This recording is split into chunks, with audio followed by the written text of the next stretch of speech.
আসসালামু আলাইকুম। একজন পুলিশ অফিসার চাইলেই কি আপনার ঘরে ঢুকে তল্লাশি করতে পারে? অথবা আপনি কি ওই পুলিশ অফিসারকে বাধা দিতে পারেন?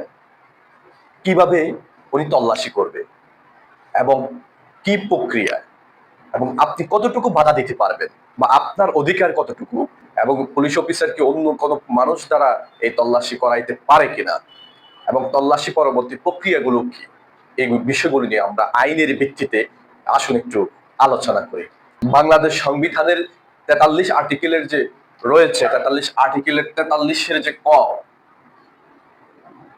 ৪৩ ক সংবিধানের এই অনুচ্ছেদে বলা হয়েছে কোন ব্যক্তি তার নিজ গৃহে সে অবস্থান করতে পারবে, তার মালামাল সুরক্ষিত থাকতে পারবে এবং সেখানে অন্য কেউ যেন অনধিকার চাইলেই প্রবেশ করতে না পারে, এর নিরাপত্তা নিশ্চিত করছে বাংলাদেশ সংবিধানের এই ৪৩-এর ক অনুচ্ছেদ অনুসারে। অর্থাৎ আপনার ঘরে কেউ চাইলেই প্রবেশ করতে পারবে না, চাইলেই যা ইচ্ছা তা বের করে নিয়ে আসতে পারবে না।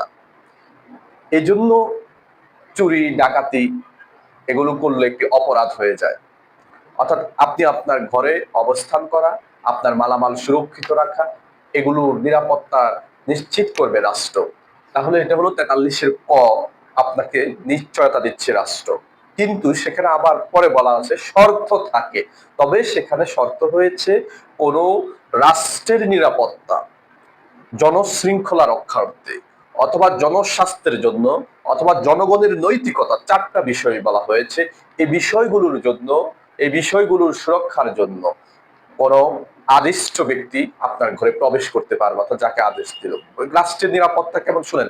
যখন আপনি রাষ্ট্র মনে করলো আপনার ঘরে এমন কোন অবৈধ জিনিস রয়েছে যেটা রাষ্ট্রের জন্য হুমকি স্বরূপ, কোন অস্ত্র রয়েছে, বড় ধরনের কোনো গোলা বারুদ রয়েছে, তাহলে রাষ্ট্র সেটাকে বের করে আনার অধিকার রয়েছে, খোঁজে বের করে আনবে। যে রাষ্ট্র কর্তৃক নিযুক্ত যে কোনো ব্যক্তি এটা বের করতে পারবে।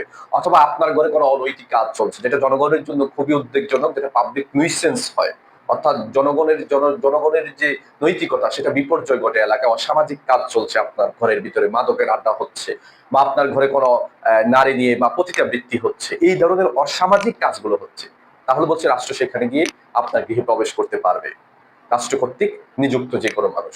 অথবা আপনার ওখানে এমন কিছু হচ্ছে যেটা জনস্বাস্থ্যের জন্য ক্ষতিকর, যেটা যেমন অহরহ মাদক দিচ্ছে, সেখানে মাদক গ্রহণ করে মানুষ অসুস্থ হয়ে পড়তেছে, সেই গৃহে রাষ্ট্র চাইলেই যে কাউকে প্রবেশ করাইতে পারবে।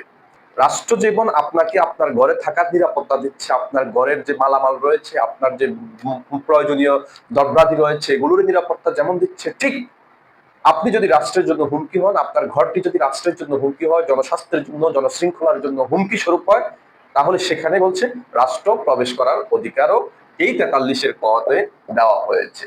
তাহলে এখন দেখেন, এটা সংবিধান জানলাম, এখন আমাদের আইন কি বলে, বিদ্যমান আইন। আইন যদি বলে আমরা, সেটা হলো the code of criminal procedure, যেটা 1898, দা সিআরপিসি 1898 বলছে, সিআরপিসি 96 ধারা অনুসারে একটি সার্চ ওয়ারেন্ট ইস্যু করবে, অর্থাৎ তল্লাশি পরোয়ানা জারি করবে।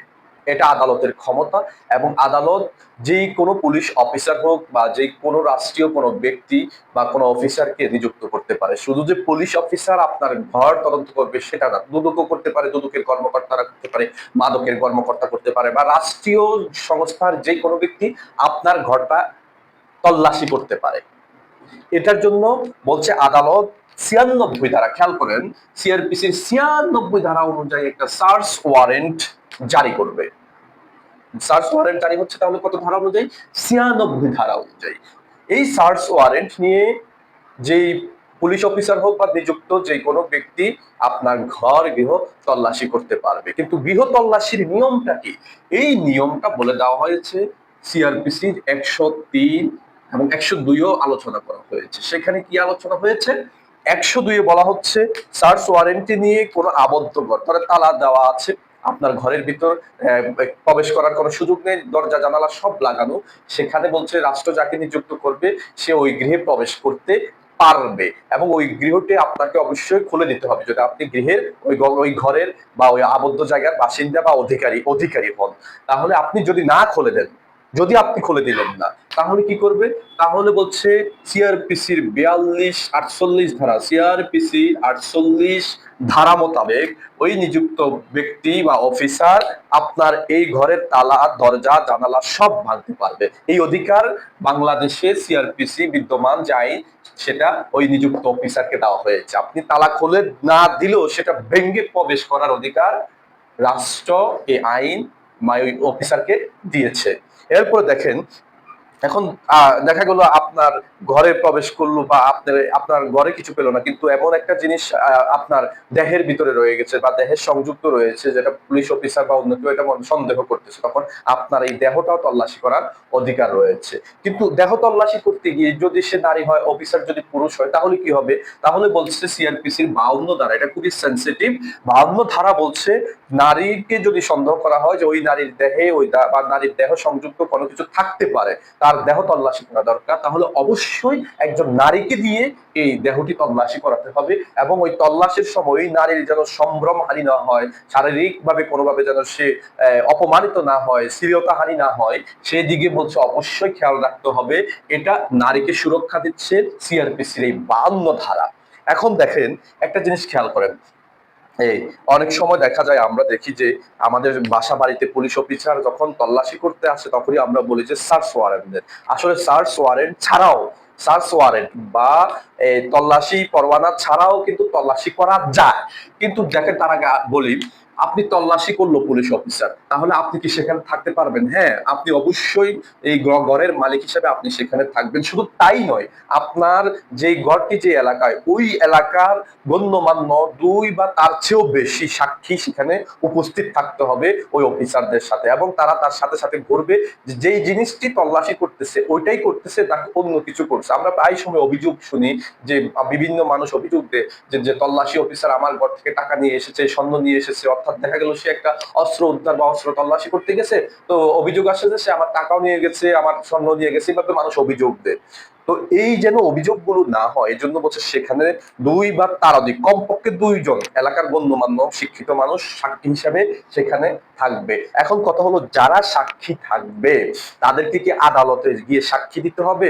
বলছেন না, তাদেরকে আদালতে গিয়ে যে সাক্ষী দিতে হবে বিষয়টা এরকম না। 103-এ বলা হয়েছে, যদি আদালত মনে করে, যে এই সাক্ষীটা আনা দরকার, তাহলে আদালত সমন জারি করবে, তারপরে সাক্ষী আসবে।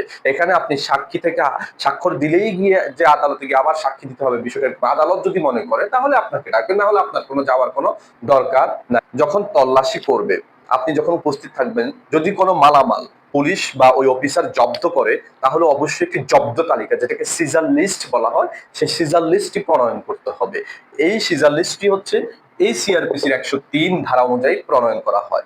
এখন সিজার লিস্টে অবশ্যই ওই উপস্থিত 2 জন সাক্ষী বা তার চেয়ে 2 এর বেশি যতজন সাক্ষী থাকে তাদের স্বাক্ষর নিতেই হবে।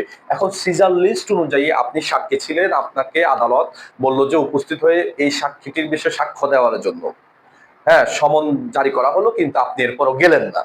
তারপরও আপনি আদালতে সমন জারি করার পর, আদালত আপনাকে আহ্বান করার পর, ডাকার পরও আপনি গেলেন না, তখন বলছে যে সিআরপিসির এই যে 103-103-এর 5-এ বলা হয়েছে, তাহলে যদি আপনি না যান, তাহলে আপনি পেনাল কোড 187 ধারা মোতাবেক অপরাধ করেছেন। বিনা কারণে আপনি যদি না যান, তাহলে বলছে প্যানেল কোডের 187 অনুযায়ী আপনি দণ্ডিত হবেন। আপনাকে 1 মাস কারাদণ্ড অথবা অর্থদণ্ড, অথবা কারাদণ্ড এবং অর্থদণ্ড উভয় দণ্ডে দণ্ডিত করতে পারবে। সুতরাং সাক্ষী, আদালতের যে সাক্ষ্য দেওয়া, এটা খুবই সেন্সিটিভ। আপনাকে অবশ্যই আদালতে যখন ডাকবে, আপনি সাক্ষী হিসাবে আপনার সেখানে উপস্থিত হতেই হবে।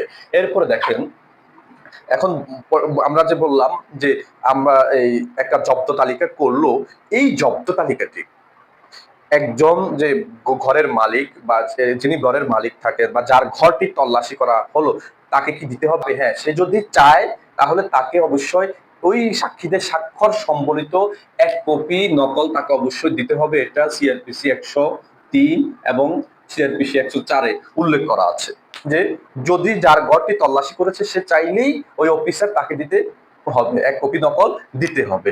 এখন খেয়াল করেন, সার্চ ওয়ারেন্ট নেই, পুলিশ অফিসার চাইলেই কি কারো ঘরে এভাবে ঢুকে তল্লাশি করে মালামাল জব্দ করতে পারে? হ্যাঁ, অবশ্যই পারে।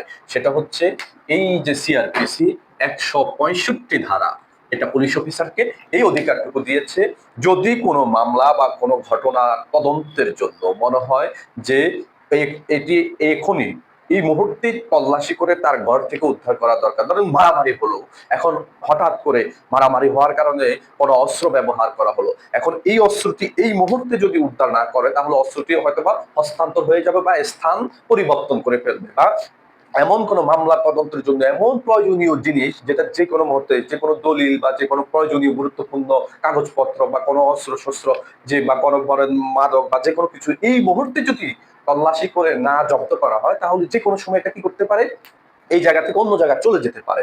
তাহলে পুলিশ অফিসার হচ্ছে সাথে সাথে কোন রকম সার্চ ওয়ারেন্ট তল্লাশি পরোয়ানা ছাড়াই এই সিআরপিসির 165 ধারা মোতাবেক সে ওই ঘরটি তল্লাশি করতে পারবে এবং ওই মালামাল জব্দ করে ঠিক 103 ধারায় যে নিয়ম কানুন গুলো বলা হয়েছে ওই নিয়ম অনুযায়ী এগুলোকে জব্দ তালিকাবদ্ধ করে তারপরে এগুলা সিজার লিস্ট করে মালামাল জব্দ করতে পারে। এবং একই নিয়ম ওইখানেও যদি ওই যে ঘরের মালিক বা যার ঘর সে চাইলে তাকে ওই পুলিশ অফিসার ওই জব্দ তালিকার এক কপি দিবে, নকল দেবে। তাহলে এই হচ্ছে আমাদের নিয়ম। তাহলে আমরা চাইলেই যে কোনো পুলিশ অফিসারকে হইচই করে আপনার ঘরটি তল্লাশি করতে আসলো, হইচই চিল্লাচিল্লি করে এলাকার মানুষকে জড়ো করে পুলিশ অফিসার সম্মান হানি করার কোনো অধিকার আমার নাই। এবং পুলিশ অফিসার একজন পুলিশ অফিসার বিনা কারণে আপনাকে হয়রানি করার জন্য শুধু শুধু আপনার ঘরে ঢুকে তল্লাশি করার অধিকার নাই। কোনো মামলা নেই, কোনো প্রয়োজন নেই। এবং মামলা উদ্ঘাটনের জন্য কোনো মালামাল উদ্ধারের কোনো প্রয়োজন নাই, শুধু শুধু আপনাকে ইচ্ছাকৃতভাবে হয়রানি করবে এই উদ্দেশ্য নিয়ে স্বপ্রণোদিত হয়ে কোনো অফিসার, সে পুলিশ অফিসার হোক বা যে কোনো কিছুর অফিসার হোক, রাষ্ট্রীয় সংস্থায় নিয়োজিত কোনো ব্যক্তি আপনার ঘরে চাইলেই প্রবেশ করতে পারবে না। তবে বলছে যে রাষ্ট্রের স্বার্থ, রাষ্ট্র নিরাপত্তা, জনশৃঙ্খলা, জনস্বাস্থ্যের স্বার্থে এবং মামলার যে তদন্ত রহস্য উদ্ঘাটনের জন্য প্রয়োজনীয় যে কোনো দলিল, অস্ত্র, মাদক যে কোনো কিছু ওয়ারেন্ট সহ বা ওয়ারেন্ট ছাড়াই অফিসার তল্লাশি করতে পারবে, জব্দ করতে পারবে। তাহলে আমরা এখান থেকে বুঝলাম। আসসালামু আলাইকুম।